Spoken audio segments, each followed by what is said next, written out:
Welcome to the Internet Anytime podcast. We're the National Information Society. What's up, Daniela? Nothing much. Just having a groovy day. Sweet. Michael, how you doing? Rocking.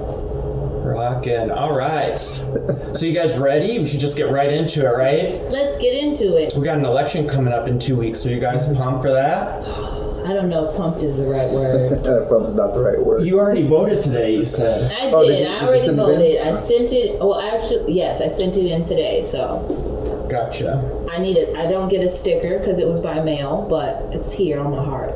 Well, don't the mail-in ballots come with a sticker? They mailed me a sticker. Yeah. So they mail you a sticker afterwards? No. It's with your ballot. You didn't look hard enough.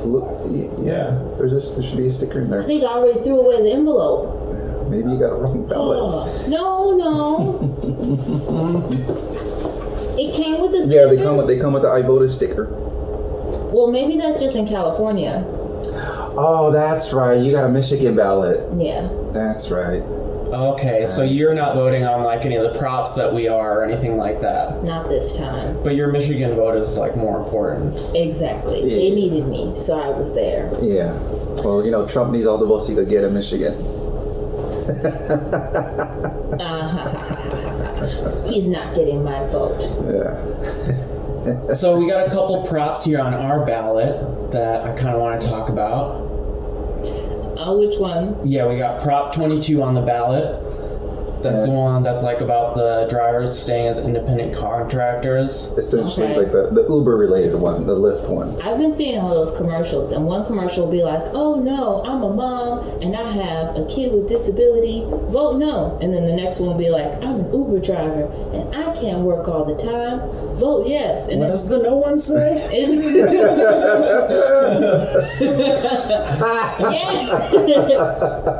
Yeah, like the lady's like, "I have a kid with disability and I need to be able to just drive when I want." Why is that no on it? No, that's a yes one. There aren't any no commercials, actually. There are no commercials because there was one I saw and it was like it was a driver, it was an Uber driver, and it was sponsored by Lyft, but it just said it at the bottom. No, that's yes. That's a yes one. Oh, yes. That's really? a yes one. Yes. Yeah, those are the yes ones. So that's why all you're seeing is these yes ones, because they put so much money into this yes campaign. They wrote the law. Like $180 million that they more than that they put. 187 million they spent. Jesus. And no, they spent like 17 million or something. I have seen some no's. Gotcha. Okay, but you're saying there's more yeses than no's. Oh, because there's they more have money. They have more money. That's understandable. I mean, they're a big company, so yeah. Yeah, well, I mean, they wrote the law. They actually wrote the law. That's not okay. Yeah, so they wrote the law. They paid for it to be on the ballot. And then they are like saying, oh, it's going to benefit drivers. But they're the ones saying that.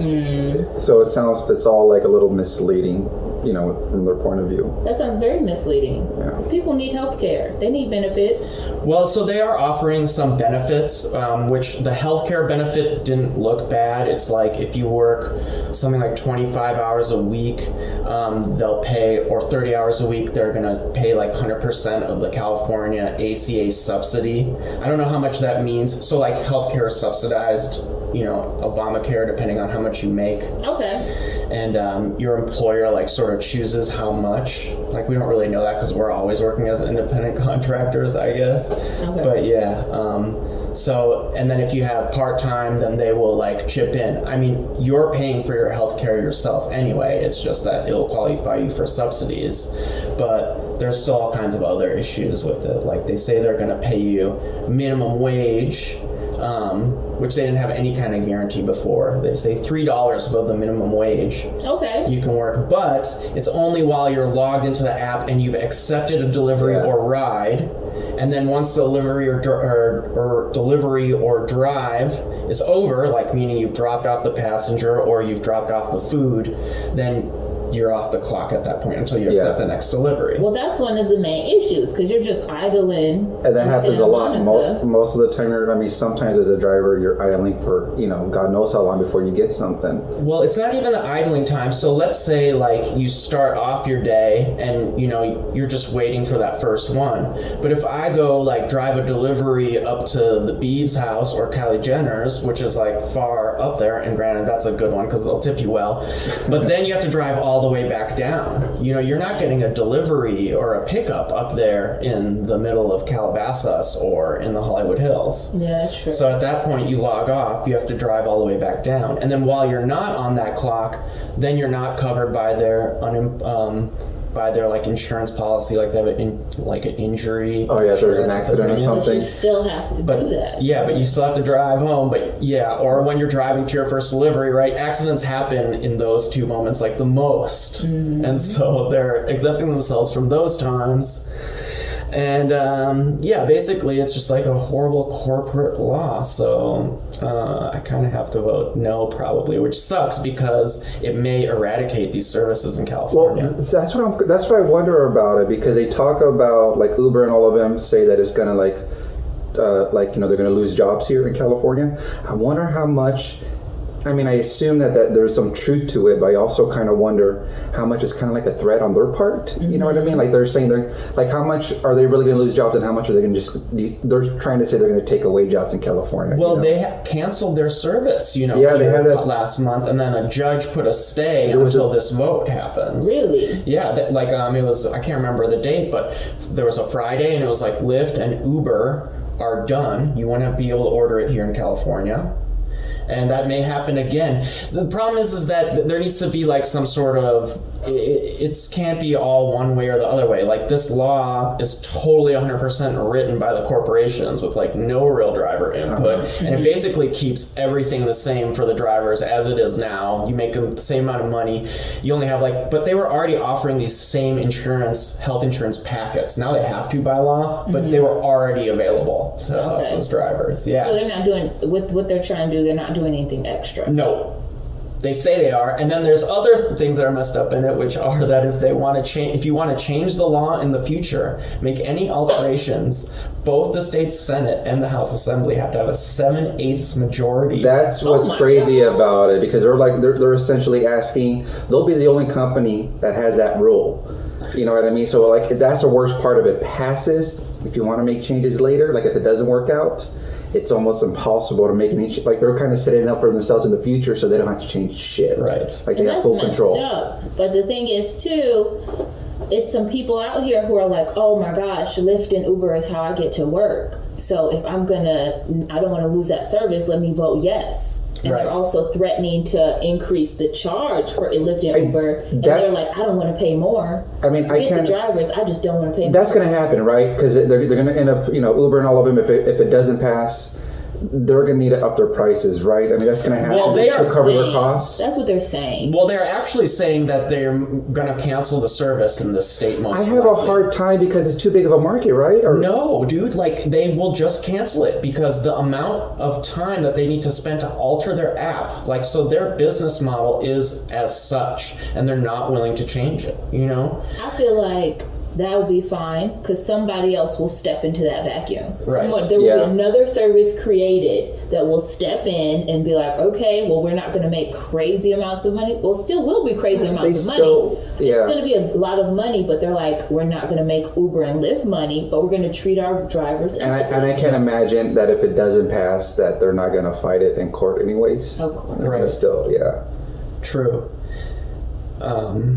It's funny, some of the people coming out in favor of, or I'm sure they were given a lot of money by Uber and Lyft, is Mothers Against Drunk Driving. I saw that. Yeah, and it's funny. So the ad is it's keeping drunk drivers off the road because they're getting sober rides. And the critique of that is they could have made a commercial about how old people and disabled people, they need this service, not this other commercial that assumes that we as a public are just a bunch of drunks who like can't ever drive ourselves or get our own food. You know what I mean? Like we're just this wastoid population, which I thought was a funny interpretation, but it's kind of true. Yeah. Because there's other services for, elderly and disabled people. There's services specifically for them. But 3 a.m. Ubers. Yeah. And another thing for the Uber and delivery drivers is through this Prop 22, they still wouldn't qualify for unemployment insurance. So like just like now when the pandemic hit, it's like no unemployment for you. If they like shut down all the restaurants or whatever, told you some stuff like that, then these people just can't qualify for unemployment. Too bad. And didn't all this happen because California essentially like they made a new labor law and like those ride services just ignored it, right? Mm-hmm. Right. They just ignored it. They fought it as soon as it was supposed to go into place. They went to court. Yes, that too. AB 5. They're like, we don't care about the drivers. We want to make our money. Yep, and they're not transparent with their earnings. And another thing that they add in this 22 or whatever is that they're offering that they'll pay drivers 30 cents a mile while they're engaged, and that's supposed to cover your like gas and vehicle expenses. 30 cents a mile in California. Plus like your insurance when you are one of these drivers, if you tell your insurance company, skyrockets like up by a lot. I think it's by like 50% even, which for drivers is like nothing. I kind of made that number up right now, but I just guess in LA car insurance is very high. When I did Postmates, I got an offender bender when I was leaving to work one day, and that's one of the first things. Like when I got a hold of my insurance, that's what they asked me: do I use my card for Uber, Postmates, or anything like that? And I immediately said no. Say no, because I knew it was just gonna. That would not help you in the least bit. Yeah. They're like, okay, well then this is not covered. Exactly. You did not tell us beforehand. Well, and it wasn't. I wasn't working at the time. You know what I mean? But, yeah. Screw that. All right. Well, I mean, I guess I am going to go down with a no on 22, and I regret doing that. But I feel like I have to. What are you going to do? Are you deciding? No. I've decided because I just don't trust. It's the fact that they put so much money into it, and it's pretty much. It's a situation where they're kind of they're trying to regulate themselves, and big corporations and big companies, they can't regulate themselves. I don't trust them to regulate themselves because they're gonna kind of cut corners when they can, if they can. Somebody needs to watch these big corporations. Right. And the tech industry, they try to take it. There's a new industry that's really trying to take advantage of that. So I don't trust them. So I gotta vote against them. Vote no. Yeah. Vote no. It's the right way to go. Yeah. Another more simple proposition that we have is Prop 17, which is giving people the right to vote. Like right now in the state of California, if you're on parole or have a felony or are in prison, you don't get to vote. But in some states, like you can vote even if you're in jail and stuff. Mm-hmm. Okay. But here it would change it just if you're on parole, you can still vote, which you can't right now. And then the felony. Yeah, because the way it used to be, you had to be completely off the court system, so you couldn't be in jail. Mm-hmm. You couldn't be on parole or probation, maybe probation. But essentially, if you were still under the guidance or the watch of the court system, you weren't allowed to vote until you were completely off of that. Mm-hmm. I didn't even know that. I thought if you're on parole, you could still vote. No, that's the way it is right now. If you're on parole. No, if you're on parole right now, you can't vote. You can't vote in California. That's I don't not know. Okay. Yeah, it's not. It seems like it's not okay. And that's a lot of people. Yes. Probation, I think you can still vote.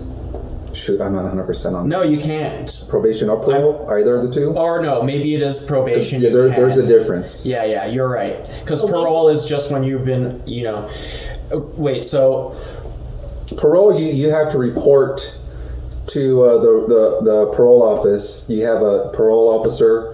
You have to deal with all of that. Probation, there's different types of probation. There's formal and informal. And informal is essentially, you just don't get in trouble again. Okay. You know what I mean? They trust you. You don't have to report to anybody. You just don't break any more laws. As long as you don't do anything else, you're not going to go to jail. You're good. Yeah. So it is for parolees. Yeah. Wow. So people are released from jail. Mm-hmm. And I mean, most people are clearly for it, but I mean, they say that civic engagement leads to. Yeah, it helps people out too, because if they're able to participate, in society, it makes them feel better. It makes them feel like they're doing something. I mean, it couldn't hurt, You don't want to ostracize people even more. Like, okay, you're back in public, but you're not really one of us. That's what it is like now. But yeah, give them right. And it's a form of suppression, I think, voter suppression. Right, like why not do it, Yeah. What are they trying to, what are their reasons, you think? Yeah. It's where most of the people that are in prison right now. You know who it is. We already know. It's the poor and it's minorities. There we go. And those who are they going to vote for? Usually, I mean, the trend tends to be they tend to vote more liberal. But I mean, we're liberal. Well, no, there's a lot of. I mean, my home area. We got Kevin McCarthy.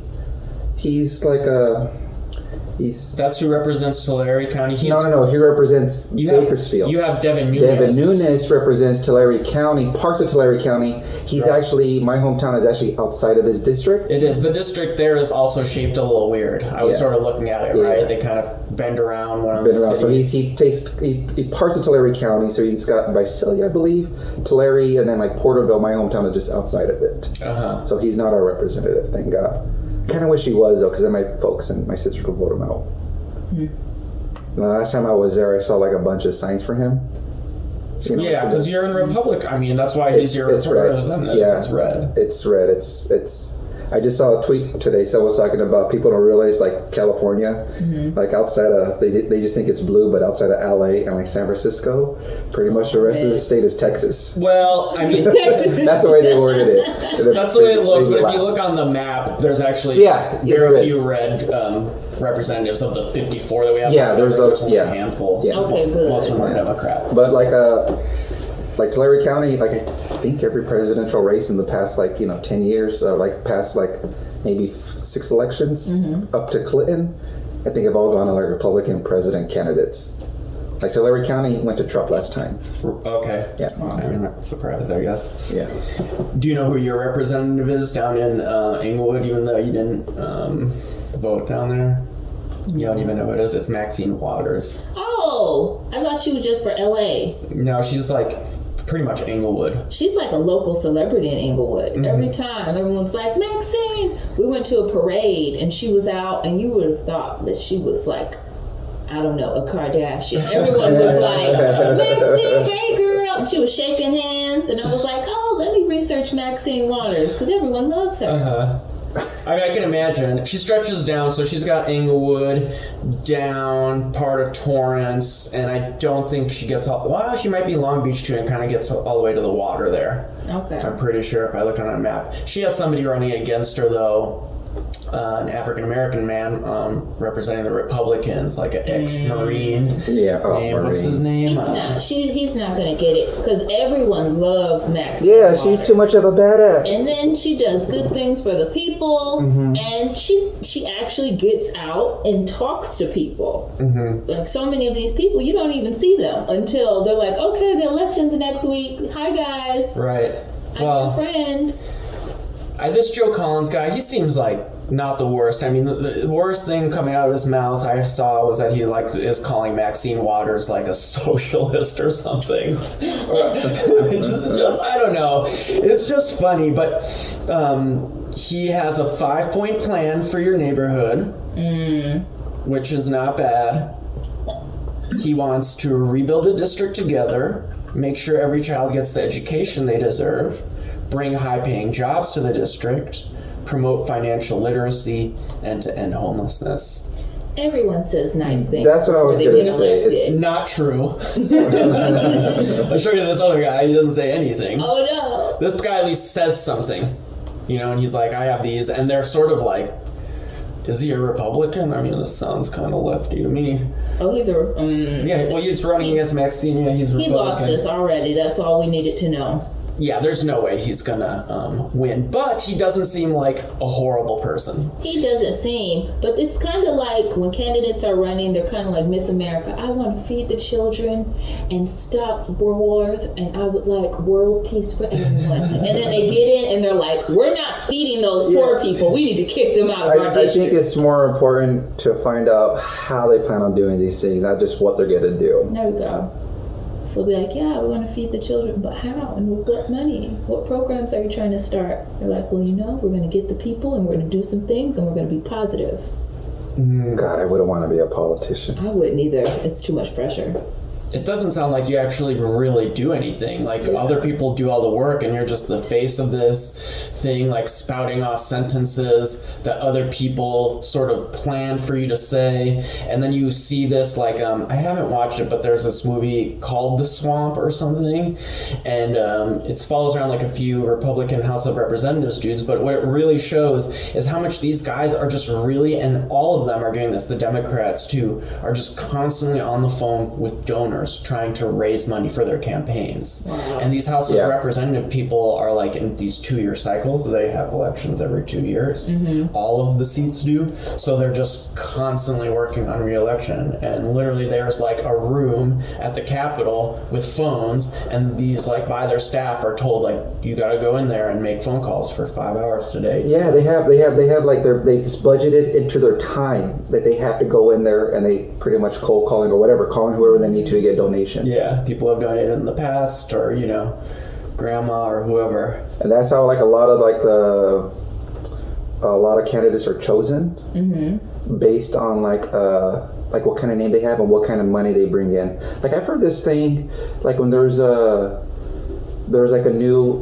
possible someone they're looking at to kind of bring up to be elected in some kind of representation kind of office. They actually look at their phone and they look at their contacts, because they want to know who they could reach out to, like who they could bring in money. It's all about money. Yeah, the system's just broken, right? What if they had term limits though? If they had the term limit, so instead of 2 years, maybe 4 years, and then try to do everything you can in these 4 years because this is all you got.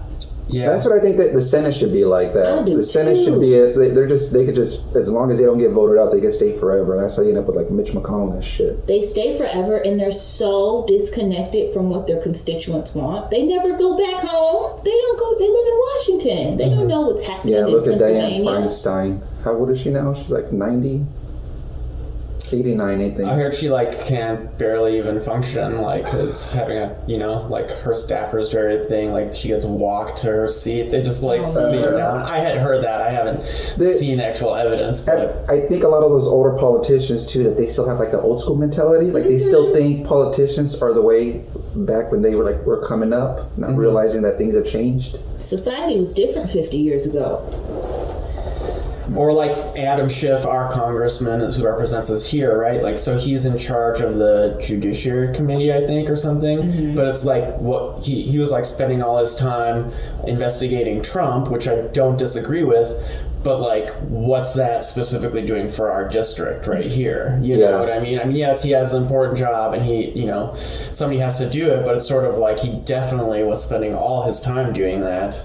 I didn't, But what about your constituents? What are you doing for us now? Adam Schiff is our congressman. Have you seen who's running against Adam Schiff? No. So there's a Republican challenger named Eric Early, and I'm a little tempted to vote for him. Can I? I mean, why? So here, let me tell you why. Oh. Here, let me just read something from his page, and I have to say that Adam Schiff, he doesn't have anything this cool. So okay, Eric's career as an attorney did not follow the usual path. He attended New York University's undergraduate film school and then held various positions, including producing videos for Hasbro Toys, including short children's films for The Great Space Coaster, working as post-production supervisor of hundreds of animated episodes of The Transformers, G.I. Joe, Jem and the Holograms, My Little Pony, and writing several animated episodes of G.I. Joe and Jem and the Holograms. At one point, he produced trailers for King of the Bee movies. Roger Corman. Roger Corman. I know Roger Corman. Roger Corman, really? Yeah.